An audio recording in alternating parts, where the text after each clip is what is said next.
a música, o enquadramento, o cenário e vários outros. Mas um dos principais e muitas vezes pouco percebido pela audiência, as cores. O uso das cores sempre foi parte da arte. Obras renascentistas, barrocas, românticas e de várias outras escolas artísticas exploram o uso das cores para transmitir os mais variados sentimentos. Com a evolução e o surgimento de novas artes, como o cinema, não seria diferente. Desde o começo, os diretores atentam para a escolha de cores em seus filmes. Ao contrário do que muitos imaginam, os filmes coloridos surgiram junto com o cinema. Os primeiros filmes comerciais eram coloridos, porém as cores não eram captadas diretamente pelas câmeras, e sim aplicadas nos filmes, na película mesmo. Essa colorização artificial era feita de duas maneiras diferentes, sendo as mais comuns a aplicação manual quadro a quadro e o tingimento.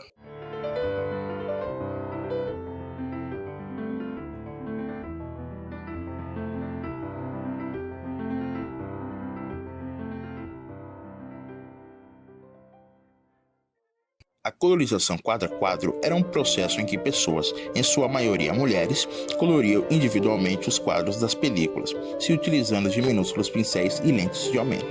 Por ser manual, esse processo era demorado e pouco preciso, tirando cópias diferentes umas das outras e com erros que impediam a imersão de quem assistia às projeções.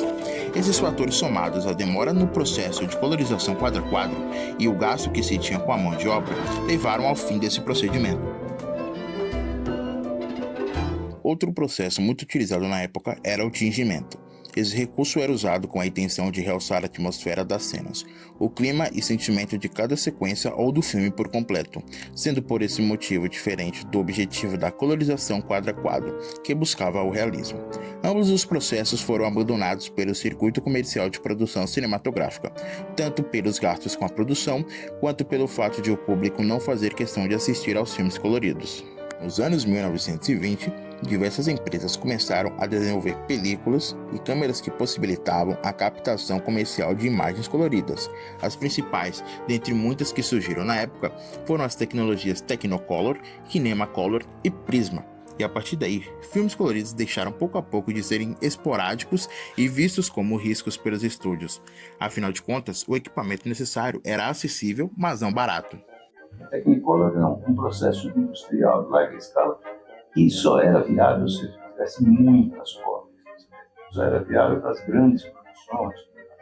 Então, o cinema colorido, ele deslancha primeiro com Technicolor, mas ele não era viável para as produções menores, não só no Brasil, o Technicolor é muito complicado. Nos seus primórdios, ele usava o primeiro processo que durou pouco, ele usava uma câmera com 2 filmes e depois era aplicado um corante em cima de um filme de cópia. Depois ela passa a ter 3 filmes, que é mais complicado ainda. Com a popularização do Technicolor, empresas da Europa e dos Estados Unidos começam a desenvolver métodos mais baratos e mais acessíveis de captação de cores. E, então, você continuou com o cinema preto e branco, que é onde não era viável. A partir de mais ou menos desse momento que você fala, que é lá para os anos 50, você tem o surgimento de uma película, tem as 3 cores em cima do mesmo filme, que o Technicolor ele faz a captação separada. Que é um processo, é uma coisa que surge antes em nível fotográfico, mas não é usada ainda no cinema, que é a tecnologia do Eastman Color. Eastman Color é uma película que tem as 3 camadas de captação de cor em cima do mesmo suporte.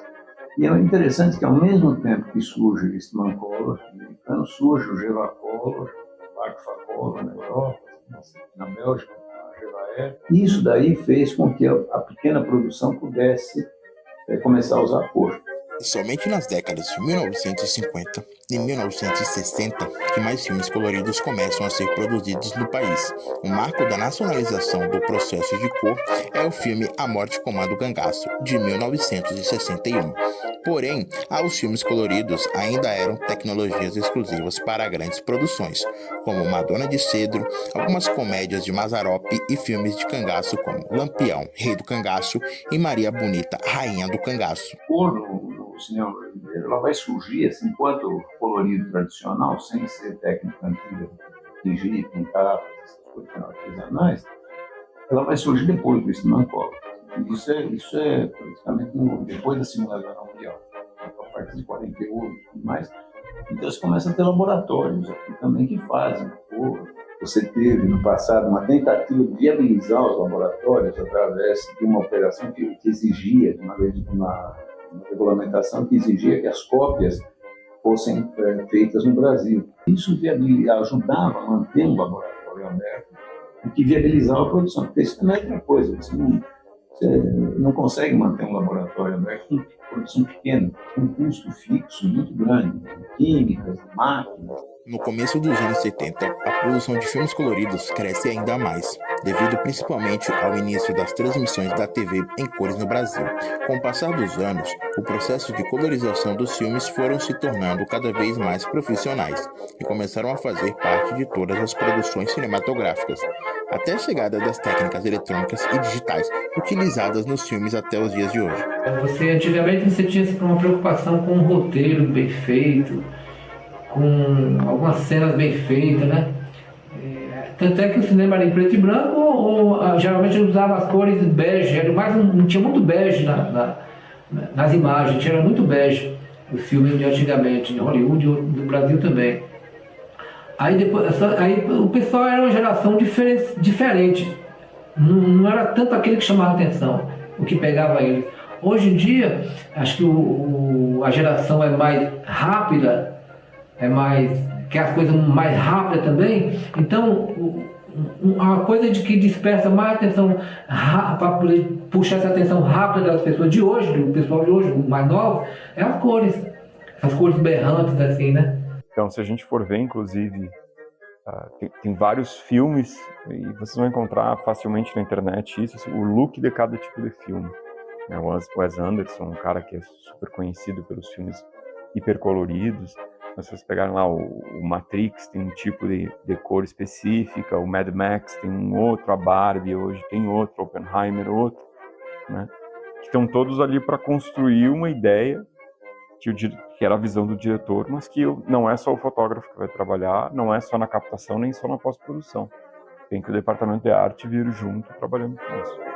Mesmo que as cores tenham se tornado parte vital das produções cinematográficas, os filmes preto e branco não deixaram de existir, mostrando que eles ainda podem causar diferentes sensações ao telespectador. O preto e branco, geralmente no filme, a gente usa para dar credibilidade à cena, ao assunto.